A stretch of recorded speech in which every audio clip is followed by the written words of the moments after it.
Aya chu so pite ho I chen naw banui le si hi kum le tha a ki hei zingin ni le tha char zingin phat le ni ko a ki tol jeng zung zingin chu le ikim vel wa thil so gim nei ta ho hi mu thei hi jing tan hi ti ho zo si hin ni ko khat asunai diu zingin Krista hong kit na ding ni khu chu hi na he hu hing pu pakai Jesu Krista hong kit na ding ni khu ami thing te hong pui na ding hi ni khu zo sila ni khu lo pi pen program zo sila program lo pi pen thil su zo sila thil su gim nei pen ni khu hi na he ya chu hi chini khu gal dinga hi nang le ke phat ti ni tina igi got jingo ngai ta na he aje chu hi chini khu hi nang le ke dinga ikile naw ni khu lin pen hi chini khu nang le ke dinga I hin lo naw aje lin pen hi na he tunin hi chini khu hi lo hi ta vele tunia ita sanza o siu hi ahom kiu sa a thona hi na hi ya chu bible in hi chini khu lo pi ta hong thun masang nge ya hi tun sot ki pana tho phan banui le si kol kim vel a salwa a chu ting le aki chaina hong lung pan ding ati e ale tunin le sit adam na lain ki pana tho pha I to na wa hi to bang khai tam tam na la hi ding ta sanu min he ya chu tunia hi I mut apa iki thoi apa I mut gya hi hetu sa na na to I chan gya pan kala ai nam ti pa hi iki khol jing dio poi mo ma ta ne hetu sa na to na dinga hi bible ki chaya ki zol sela pathin thu lo pi ta mihim asang azamaya sei jong chu thu khat I jong le chi cho thu pi pen hi pon tin a sei theyong chen sei nan te na ai la nang le ke dinga poi mo pen chu in khu hi gospel channel lin pen hi na hi ipiti hin khui manam ipiti thui siam inne icha thing hinam pathin to iti phat imana ipiti ki vop khomam ita sanna hang san ta pathin min ichoi an hinam icha chumin pathin a hin mu na ding lampi phapen uma hi na hi chongle pathin ka he etia thu ta hello medim set kyu mai hi to zo si he thina dinga chu pathin thu I share jing diu pa chu thasi lo bia panila jing diu hi ka hin tip nom na hi na hi ai le amasa subject a chun pathin chu ta sa chom mi thum a hi mong e ti ki chin ta ini sei ta wen angai nai lo avenai lo imba jong le alinga hin anime su ke hi ti win khutile tu ni subject jong I he thiam be diwa hi e ai le hi che ta sa chom mi thum chu bible in pathin khat se a hi a hin ti e ya chu tu nai bible in pathin khat se ti ipi sei na ham inivet diwa hi chomcha ka hin sei kit dinga hin se in akipa pa achei changge ngai dingin ka hin tiam so ke we bible ma sapenin anisim do ke tibin deuteronomy bungup changli isima hi le ngai jin vo Israel pa kai na pathinu chu pa kai khat se a hi ati na hi Isaiah bung som li le li changu isim kit le pa kai Israel leng alhat dam pu zanel pa kai chin hitin ati ke ma ma salen no kha khin ke te lo pathin dang poi ke te lo ki ti chu pathin khat sei na he malaki bung ni chang som abana iwet kit le I bon wa pathin khat bo inei zu hilo ham pathin khat in ai sim chi hilo ham atikin e zon bung som se gi chang thum iwet le pathin ta be khat se nang ma ati na hi a cheina dingin bible chang khat sim be tin 1 Timothy bung ni chang nga pathin khat se bo hin chu le pathin le mi him ka apala yong khat se bo ati na hi hingena bible isim do dung zui chun pathin khat se cho ki mu in pathin chu singular a hi dan ki chin tan ke lang na hi ya chu bible hi abula pat ale gai hi singular form ngan hi pathini ke lang han na hi chi singular chun jesu bo ai lo le pa pathin bo ai lo lagau thin pathin bo kitile koi ma cha buim lo diu bible jong hi khul ngai lo mi usin he thim sai nei diu cho ai ma pathin tu khul ngai lo ba he thim sa ki chu thila hi thei poi atia pathinin singular chu plural a hin su hi ya chu singular la ki kham dan ho hin no khul be di na lai ti tu nya ka sei pi no mai e hi chi plural chu ipi ham ti hi iwet ngai o he na bible la chu singular pat plural hum dan chu ga avelew han Genesis bung ka chang som ni le sagi chu in pathin in ai hon lim bangin ai ho bang tan mi him sim hi ti we ai ho ati sala plural ki chin ma jingi Genesis bung thum chang som ni le ni ong hi kin in pat chu in pa kai pathin in vetan mi him ko ai ho la khat bangin asi pha he thei tai ai ho ati ki he Genesis bung som la chang si hungun ai ho kum su hitin khatin khat nu se het mo na devin ko ko ma khun apaw ka su che hi ti we ati so pite hoi chi coincidence sa dana ila oham na hilawe purpose aji ne ya pathin hi to bangai athu ami thing ho ni ji sa ai singular but plural hung su ai hi chi van til le pathin ho ke ho na hi lo cho created being le creator ka ki ho na hi lo he chi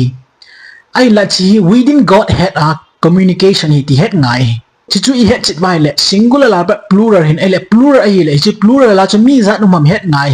ini sei sao yong le ve wat kit ngai in mi za nu mam plural sunga chu mai thiu bung som ni le chang som na koi wa na hi le apa acha chile lagau thing au me hung ki ta chile na plural sunga min thum om me akiti ta na he second corinthians bung som thum chang som le li kit le pakai jesu krista long sit le pathin ngei lut na chile lagau thing ki thu pi na chuna bon chawin pevin amen so cha apol benediction asap na pa cha pa chule lagau thing ki chen ta in min thuma sei jene ai le jesu a hin puwa hi min thum hi min mei me a thum hi pon ta sa ta mi thum hi ti ki chin ta hin bat sa ne zon bung som le li chang som ni le gup pan kamina hin solding hamon sa lagau thing chu imezo si ne hil so ke ding hi ni khat hilo cho chi pa na tia abana kamina ti ke na ba lagau thing a sei kit hi chi hi hoita het ngai zon bung som nga chang som ni le gup ahin ke man pa ko ma ko na ka hin solding hamon sa pa ko na hong pot do lagau thing oi chi jesu krista chang se a ke ho dan pa jong ma hiding lagau jong ma hiding jesu jong ma hiding anu bang le ama ke coding abang le ama ke solding ama le ama ko ma ke tau kit ding chi kai lo cho ya ju cs lewis in Christ divinity chung chang a sei na a khu jesu krista pathin a hi ti lo wai le mingola hi bowe ati chu chi ke sa jong hung leng do gu cho na pathin hin ke ho hi mi thum ka hetin a kho khengin thu sei hi beta ai la singular atia bana plural a hin bet sa bana plural a min thuma ko na three figure a hin bet sa chu mi ching hi wai le o pathin hi khat sa tam hi ti he the tan te ka cha te mi chingon he the tan te tiu cho ai wa mi ngol ho chun mi thum ban sei lo thuma hi nai sai pe khat i bo cha ti te cho evidence tam ta pi a hin tam ta pia mi ching hona ki kholo denga ti na hi che thailo cho lagau thwangol ji ngai pathin ke ho mi thum ka hi ti ngai lo pi singular plural abana three names abana three individual ahin bet sa chu kitchen ta acha mi ching hon he thei tan te ti chu pathin in dishon la na he tu na mi ching hi deu ka ta sanin ye them deu ka kinya mi ne ya chu bible in pathin khat ati pen hi numerical quantity ki sei na hi lo he ti chu he hi ti we numerical quantity ki ti chu khat ni thum da sim pa hi lo he ai la bible in pathin khat se ati ting le what god is pathin ipi a hi na pa sei na zo ong hi vet sa na kei koi ka hi ham so neu ka hi a hi na so neu chu ipi ham iti le mi him a hi ti na hi cho chubanga cha pathin khat se ki ti chu pathin ipi a hi na sei na he song le bible in pathin khat se ti pen numerical a hi lo dan che example tam ta pi cho vet sa na genesis bung ni chang som ni le li simai le nu pa ain gop khoma cho khatna gop khom cho vet sa na pasali anu pa da tha azia be dinga hi chule mane chu ta sak hilon dinga ti technically a chu nu mai le pasal mi ni chu khat ki ti thailo he ai la mihem ten kha iti thailo chu bible khat ati sa ai bible ni che example ho en mo pi helo chu doctrine hi theme thene diwa pathin hi che example hoi ani hat lut sa ai athu thiang jong le thil siam dang ho in pathin moral character reflect thailo chu nang le ke mihem amalim le mel asim ho bohin pathin lim le mel reflect ibol theu cho pathin chu ngai lut hi dia hi chibanga chu mihem te ngai lut nei pathin chu thiang hi chibanga chu mihem te a thing ning asim pathin chu khat hi dile chibanga chu mihem te jong khat ding asim chi chung hi ya chu bible la pathin thu do la hi khat hung ki mang ho hi numerical quantity lam pang ki seina khat champon unity one goal one purpose ti seina lam zo hi ti ki chin ta ki mo hi nai zon bung som la si gi chang som ni kha isimang la jesu christian sei ju ho hi nga chu wa am ho chu khat ai hi na ding wa nang ma sol ka hi wa nei mi ten ata san thine ding wa nang ma ke ano ma ke ma na nga ko banga hi ati kin chang chu jesu christa le pa hi physical ta distinct person hi dan ki chin ta kam chang ki mo he chong le a sei ju te chu khat ai hi na ding a taw pi ki chin ta ki mo he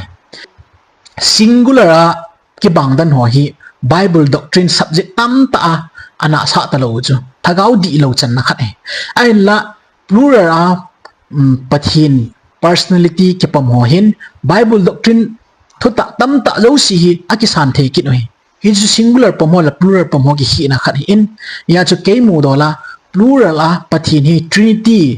it ta sa thum a hi mo nge ti pa hi ni thagau di ta chan na hi zo ding kitchen tan ke man ka ki mo in chong le ta ang ka ta sen chong le kitchen nong ka kitchen ma jing ane hi ilung don na lai wa he the nai lo la so pi tio tau hi tivin pakai thudi ta nei he sa in ti hi tivin tau hi tivin pathin thudi ai pui te te ti hi a chaina ka sei nom he angai lo si pathin phat thei bu ta hen